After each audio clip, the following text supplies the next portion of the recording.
Hello बच्चों, अगर मैं आपसे कहूं कि फंक्शन में एक इनपुट का आउटपुट होता है तो ये सब आप जानते हो। लेकिन अगर मैं आपसे कहूं क्या हर एक आउटपुट का भी एक इनपुट होगा तो वो कब होगा या कब नहीं होगा, यही इन्वर्टिबल फंक्शन का कंसेप्ट है। अगर आप इसे समझ गए तो आप इन्वर्टिबल फंक्शन समझ जाएंगे। तो चलिए हम शुरू करते हैं। आज का टॉपिक जो है हमारा वो है इन्वर्टिबल फंक्शन।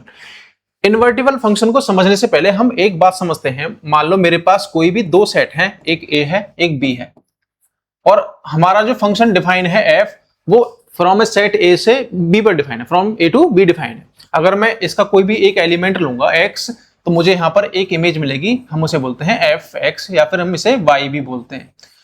तो ये हम सीधी सी बात जानते हैं फंक्शन के बारे में। लेकिन अगर मैं एक ऐसा ही एक फंक्शन ले लूं जी जो कि आपका बी से ए पर होगा तो ये फंक्शन आपका इन्वर्टिबल फंक्शन होगा। उसकी लेकिन दो कंडीशन है कि ये जो फंक्शन है आपका एफ ये आप 1 1 होना चाहिए। एक तो इस फंक्शन को 1 1 होना चाहिए और इस फंक्शन को ऑन टू भी होना चाहिए। ऐसा क्यों वो समझते हैं। हमें पता है कि कोई भी आपका फंक्शन जो है, अगर एक हम जानते हैं रिलेशन होता है, ये एक टाइप का रिलेशन है। ये फंक्शन कब बनता है कि अगर हमारा एक डोमेन है ए और एक को डोमेन है बी, ए के हर एक एलिमेंट की इमेज हो कहां पर, बी में। मान लो इस पॉइंट की इमेज यहां पर है, इसकी दूसरी है, इसकी एक और ये है, फिर इस तरह से हम इमेज ले लें तो ये आपका फंक्शन होगा। अगर मान लो यहां पर एक एलिमेंट भी मिस हो गया तो ये फंक्शन नहीं होगा, क्योंकि हर एक एलिमेंट की इमेज होनी चाहिए। अब हर एक एलिमेंट की इमेज तो हो गई, चलो ठीक है।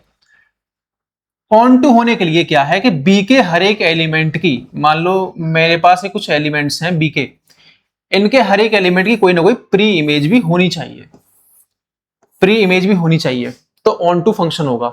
और यहां पर जो मैंने आपको इमेज की बात बताई थी, यहां पर एक यूनिक इमेज एग्जिस्ट करती हो, एक एलिमेंट की एक यूनिक ही इमेज होगी तभी वो फंक्शन होगा, अदरवाइज वो फंक्शन नहीं होगा। अब अगर मैं इन्वर्टिबल की बात करूं कि 1 1 ऑन टू होता क्यों है, अब हम यहां से एक बात सीखते हैं कि ऑन टू में यहां पर हर एक एलिमेंट की एक प्री इमेज होनी चाहिए, हर एक की। मान लो यहां एक एलिमेंट भी छूट गया बी में, इसकी यहां पर कोई प्री इमेज है नहीं, तो उसका रीजन क्या है। हमने कोई फंक्शन g डिफाइन किया from set b to a, हमने ये उल्टे कर दिए। तो सपोज अगर आपके b जो एलिमेंट था इस तरह से, यहाँ पे b सेट था, इसके एलिमेंट जो थे, इसमें इस एलिमेंट की इमेज एग्जिस्ट नहीं करती। मैंने बताया था प्री इमेज यहां पर ना हो तो यहां पर इसकी इमेज एग्जिस्ट नहीं करेगी, तो इसका मतलब ये फंक्शन नहीं होगा जी। इसे फंक्शन होने के लिए इस b के सारे एलिमेंट्स की इमेज होनी चाहिए, तो इसलिए ऑन टू होना जरूरी है। और 1 1 होना क्यों जरूरी है, अगर यहां से 1 1 की बात करें, अगर ये मैनी वन होगा, सपोज करो यहां से मैनी वन है, दो एलिमेंट्स की सेम इमेज है, तो f तो फंक्शन होगा। लेकिन जब हम यहां पहुंचेंगे तो एक एलिमेंट की फिर यहां पर दो इमेज मिलेंगी, क्योंकि हमने इसे रिवर्स कर दिया, इसको रिवर्स कर दिया, तो यहां पर जो दो एलिमेंट थे ये यहां पहुंच गए और इसकी एक एलिमेंट ही होगा, इस एक एलिमेंट की दो इमेज मिलेंगी, तो इसका मतलब ये फंक्शन नहीं होगा। तो इस वजह से किसी भी फंक्शन को इन्वर्टिबल होने के लिए दो कंडीशन है, एक तो उसे 1 1 होना जरूरी है और दूसरा उसे ऑन टू होना जरूरी है। तो ये रीजन है 1 1 और ऑन टू होने का। अगर 1 1 और ऑन टू है तो वो फंक्शन आपका इन्वर्टिबल होगा।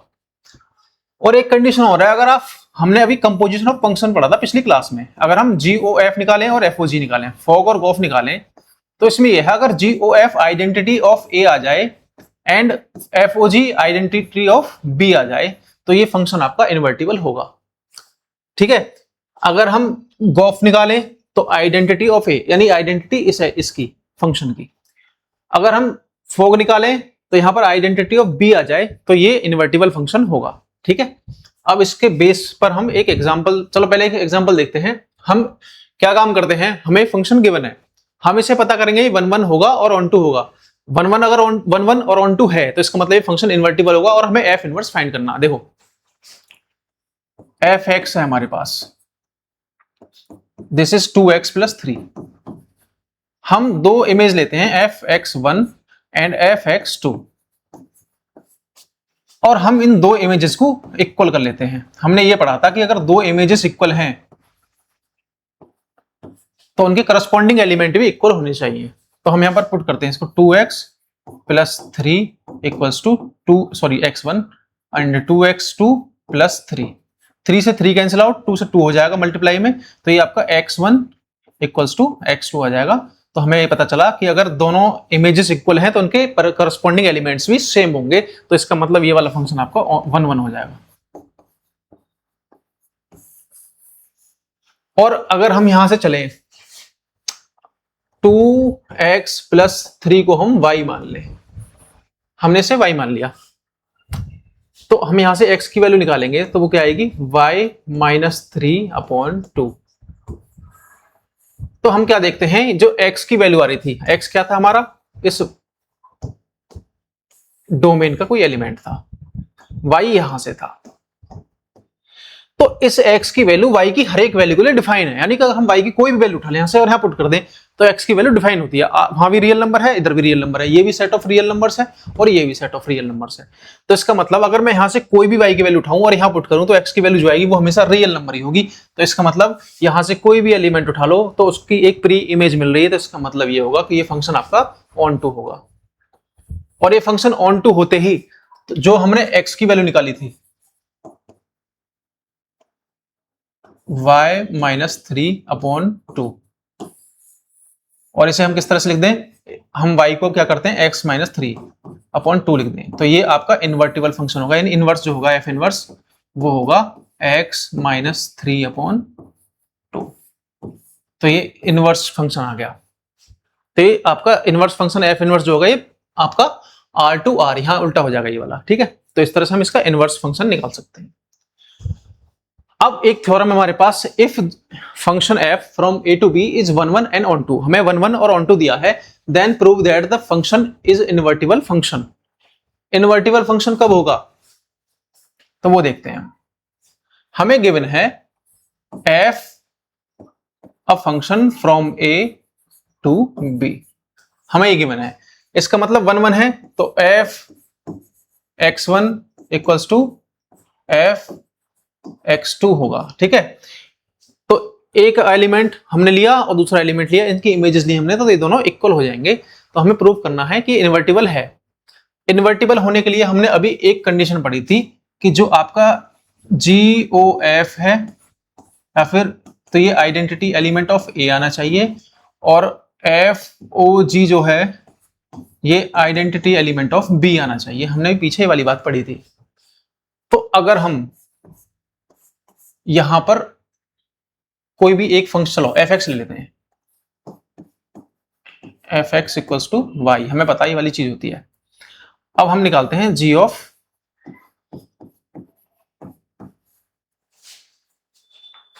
तो यहां से g,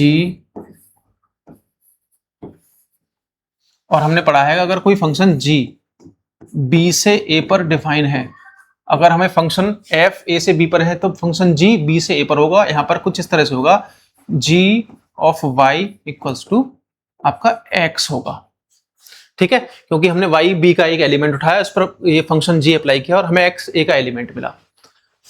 अब हमने जब यहां पर दोनों तरफ इस पर fx पर g अप्लाई किया, कंपोजिशन ऑफ फंक्शन, तो fx की वैल्यू क्या थी हमारी, y, हमने पढ़ा था पहले ही, fx की वैल्यू हमारे पास y है, हमने यहां y पुट किया और हमें पता है gy की वैल्यू क्या है आपका x, तो ये हमारे पास x आया। इसका मतलब हमने क्या निकाला था, ये वाला, ये हमने GOF फाइंड किया था और ये आइडेंटिटी एलिमेंट ऑफ A आया, ठीक है। इसी तरह से अगर आप रिवर्स करोगे, अगर g of y equals to x है, ये हम मानकर चलते हैं, यहां पर हमने एक y एलिमेंट b से उठाया, उस पर हमने g फंक्शन अप्लाई किया और हमें x y a का एलिमेंट मिला। अब हम gy को लेकर चलते हैं और हम इस पर फंक्शन f अप्लाई करते हैं, जैसे हम बोलते हैं FOG ऑफ y, हम इस तरह से बोलते हैं। अब क्या काम करते हैं हम, gy की वैल्यू क्या हमारे पास x, और fx की वैल्यू हमें पता है वो है y। तो इसका मतलब ये हुआ कि अगर हमने फॉग की वैल्यू फाइंड की तो वो हमारे पास आइडेंटिटी ऑफ b आया। हमें पता है आइडेंटिटी ऑफ b y है, आइडेंटिटी ऑफ a क्या है x है, तो हमने वही पढ़ा था, अगर हम गॉफ निकाले तो वो a आए और फॉग निकाले तो हमें वो y आए। तो यही कंडीशन थी कि आपका फंक्शन जो होगा वो इन्वर्टिबल हो जाएगा। तो यही हमें प्रूव करना था इन्वर्टिबल फंक्शन के लिए, ठीक है। ओके, नेक्स्ट थ्योरम आपकी दूसरी है कि आपका फंक्शन एक गिवन है f a से b पर है, इज इन्वर्टिबल, इन्वर्टिबल गिवन है। इसका मतलब ये है कि GOF equals to identity function and FOG is identity of b, ये हमें गिवन है। Then prove that f is 1 1 and on 2। 1 1 on 2 prove करने के लिए हम क्या काम करेंगे, हमने कोई दो images Lee fx1 and fx2। अगर हम इन दोनों इमेजेस को इक्वल लेकर चल रहे हैं, मैंने कोई भी दो इमेज उठाई कोडोमेन से, अगर ये दोनों इक्वल हैं और ये फंक्शन 1 1 है, तो इसका मतलब ये होगा कि इसकी इमेज ये है, इस एलिमेंट की इमेज ये है। 1 1 में तो यही है, मैनी 1 होता तो दो एलिमेंट की सेम इमेज हो सकती थी, लेकिन 1 1 में यही कंडीशन है। अगर मैं इन दोनों को इक्वल ले लूं तो इसका मतलब ये दोनों भी इक्वल आने चाहिए, सेम एलिमेंट होने चाहिए। अब हम क्या करते हैं, यहां पर दोनों तरफ g अप्लाई करते हैं, फंक्शन g। इस तरफ भी मैंने g अप्लाई किया और इस तरफ भी मैंने g अप्लाई कर दिया। जो चीज हमें गिवन है हमें वो बनानी है। यहां पर गॉफ गिवन है, वहां पर फॉग गिवन है, ये हमें इसका यूज करना है। तो अब होगा क्या, हम इसे इस तरह से लिख सकते हैं GOF of x1 equals to GOF of x2। और हमें पता है GOF क्या है, identity element, identity function of A and this is identity function over x2। Identity function की ये खासियत होती है, जिस एलिमेंट पर अप्लाई किया जाता है वही एलिमेंट वैल्यू आती है। तो इसका मतलब ये भी x1 और ये x2, तो ये आपका x1 इक्वल्स टू x2 आ गया। तो इसका मतलब फंक्शन f जो है आपका 1 1 होगा। ऑन टू के लिए ये है कि अगर मैं यहां से कोई एक एलिमेंट उठाऊं और उसके लिए मुझे एक प्री इमेज मिल जाए, यहां कोडोमेन से मैंने एक एलिमेंट उठाया जो कि आपका है y और उसे हम बोलते हैं fx, ठीक है। अब हम प्रूव करेंगे ऑन टू। ऑन टू के लिए हम क्या काम करेंगे, अगर हमें y equals to sum of fx मिल जाए, यानी कि अगर हम फंक्शन f अप्लाई करें किसी भी एलिमेंट पर x पर जो कि a का एलिमेंट है, आपको पता है यहां पर ये a है और ये b है। अगर a के किसी एलिमेंट पर हम fx अप्लाई करें, सॉरी फंक्शन अप्लाई करें, तो आपकी y मिलने चाहिए। इसका मतलब हर एक y के लिए कोई ना कोई एक वैल्यू हमें मिल रही है। तो हम क्या काम करेंगे, सबसे पहले हम लेंगे y एक एलिमेंट है आपका b का, क्योंकि हमें b की हर एक प्री इमेज फाइंड करनी है। यहां से एक एलिमेंट उठाया और हमें पता है कि gy बिलोंग्स टू a, ये a में होगा। जैसे हमें पता है कि x एलिमेंट यहां से है और हम इस पर f फंक्शन अप्लाई करेंगे तो ये fx जो मिलेगा वो यहां मिलेगा। तो इसी तरह से अगर g जो है आपका वो उल्टा फंक्शन है f का, यहां b से a पर डिफाइन है और हम यहां से एक y एलिमेंट उठाएंगे तो ये हमें gy यहां मिलेगा इस तरह से। तो gy बिलोंग्स टू a और gy जो होगा आपका वो x होगा। क्यों? क्योंकि हम पहले ही मान के चले थे कि इस a में कुछ x टाइप के एलिमेंट हैं, तो ये एक x के बराबर होगा। अब हम दोनों तरफ फंक्शन f अप्लाई कर देते हैं।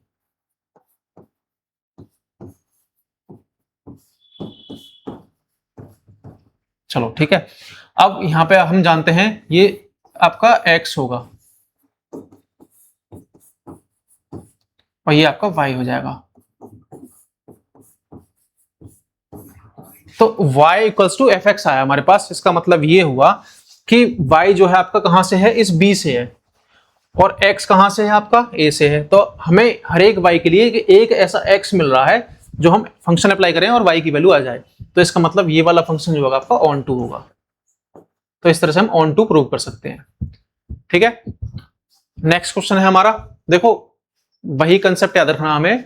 अगर कोई फंक्शन इन्वर्टिबल होगा, इन्वर्टिबल होने के लिए उसे 1 1 ऑन टू होना जरूरी है और गॉफ और फॉग ये आइडेंटिटी फंक्शन होने चाहिए।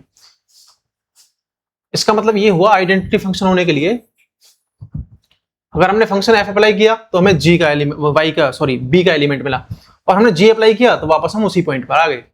गॉफ और फॉग का मतलब सिर्फ ये है। अगर इन्वर्टिबल फंक्शन है तो इसका मतलब ये है हमने एक एलिमेंट उठाया, उस पर हमने f अप्लाई किया तो हम पहुंच गए इस b में, और अगर हम इस पर g अप्लाई कर दें तो हम वापस इसी एलिमेंट पर आ जाएं, तो ये आपका क्या हो जाएगा, इन्वर्टिबल फंक्शन हो जाएगा। यही हमें समझना है। तो गॉफ और फॉग का कंसेप्ट आपने पिछले चैप्टर में पढ़ा था, ये आपका आइडेंटिटी एलिमेंट ऑफ ए आना चाहिए और FOG जो है आपका आइडेंटिटी एलिमेंट ऑफ बी आना चाहिए। बस हमें ये याद रखना है। तो यही इन्वर्टिबल फंक्शन की डेफिनेशन है। ठीक है, अगर आप इसे समझ गए तो आप इन्वर्टिबल फंक्शन का कंसेप्ट समझ गए। अब इसने कहा है एक फंक्शन है f R2R so that f is invertible. वही क्वेश्चन है पिछला वाला जो मैंने आपको बताया था, जो हम यहाँ क्वेश्चन ये करते हुए आए थे। चलो इसे मैं आपके लिए होमवर्क देता हूं। सेम आपका ये क्वेश्चन है, ये वाला। वहां क्या है 4x प्लस समथिंग है, यहाँ पर 2x प्लस 3 है। हम सबसे पहले इसे 1 1 दिखाएंगे, दो इमेजेस इक्वली हमने x1 x2 को इक्वल दिखा दिया हमने, और यहाँ से हम आपका इन्वर्टिबल फंक्शन फाइंड कर लेंगे। तो ये आपका क्वेश्चन हो जाएगा। तो ये आपका एक होमवर्क है, अगर हो जाए तो कमेंट सेक्शन में जरूर बताएं। ठीक है, तो ये क्वेश्चन था आज का लास्ट क्वेश्चन। ये मेरी बेसिक वीडियो थी जो हम इन्वर्टिबल फंक्शन को समझ रहे थे। क्वेश्चन जो होंगे उनके लिए मैं अलग से वीडियो बनाऊंगा। ठीक है, तो इससे अगली वीडियो हमारी पूरे फंक्शन चैप्टर के लिए। आपने अगर वीडियोस हमारे चैप्टर पर पढ़ी हैं तो हमने फंक्शन चैप्टर कुछ इस तरह से पढ़ाया है। सबसे पहले हमने जो पढ़ा था वो फंक्शन के बेसिक्स के बारे में पढ़ा था, जो हमारे साथ जुड़े हुए हैं शुरू से वो सभी जानते होंगे। फिर हमने उसके बाद डोमेन और रेंज पढ़ा था, डोमेन एंड रेंज। डोमेन और रेंज के बाद में हमने क्या पढ़ा था, ग्राफ्स पढ़े थे। ठीक है, ग्राफ्स के बाद में हमने कंपोजिट फंक्शन पढ़ा था। कंपोजिट फंक्शंस के बाद में आज हमने इन्वर्टिबल फंक्शन पढ़ा है। और एक मैं और भूल गया ऐड करना, ग्राफ के और कंपोजिट फंक्शन के बीच में हमने एक वीडियो करी थी 1 1 on 2 फंक्शन की, 1 1 on 2। तो इस तरह से हमारे पास इतना मटेरियल है इस चैप्टर को पढ़ने के लिए। तो अगर आपने ये वीडियोस नहीं की हैं, आपने फंक्शन बेसिक्स वाली नहीं की है, डोमेन एंड रेंज मैंने यहाँ पर बहुत डिटेल से बताया है। डोमेन और रेंज हम किस तरह से फाइंड करते हैं, और हर एक फंक्शन का ग्राफ बताया मैंने, उनके डोमेन और रेंज उनके ग्राफ से फाइंड करनी बताई है। और इसके बाद में 1 1 on 2 फंक्शन की डेफिनेशन बताई है, कुछ एग्जाम्पल्स दिए हैं। उसके बाद में हमने कंपोजिट फंक्शन पढ़ा है, फिर इन्वर्टिबल फंक्शन आज पढ़ा है। अगर इतनी वीडियोस आपने कर ली तो इसका मतलब आपको पेपर में कोई प्रॉब्लम नहीं आने वाली है, सारे कंसेप्ट आपके यहीं से क्लियर हो जाएंगे। ठीक है, तो हमारी जो नेक्स्ट वीडियो होगी वो इसी फंक्शन चैप्टर के क्वेश्चंस को लेकर होगी। ठीक है, किसको लेकर, क्वेश्चंस को लेकर। जो इंपॉर्टेंट क्वेश्चंस बनते हैं, जो पेपर में आ सकते हैं या पेपर में आए हैं, वो भी इंक्लूड करेंगे। जो पेपर में आ सकते हैं वो भी इंक्लूड करेंगे, और जो अच्छे क्वेश्चंस होंगे उन्हें भी पूरी तरह से हम इंक्लूड करेंगे, किसी भी बुक से हो, चाहे वो NCERT से हो चाहे अदर किसी भी बुक से हो। ठीक है, तो आपकी नेक्स्ट वीडियो फंक्शन के क्वेश्चंस की होगी। तो मिलते हैं आपसे नेक्स्ट वीडियो में।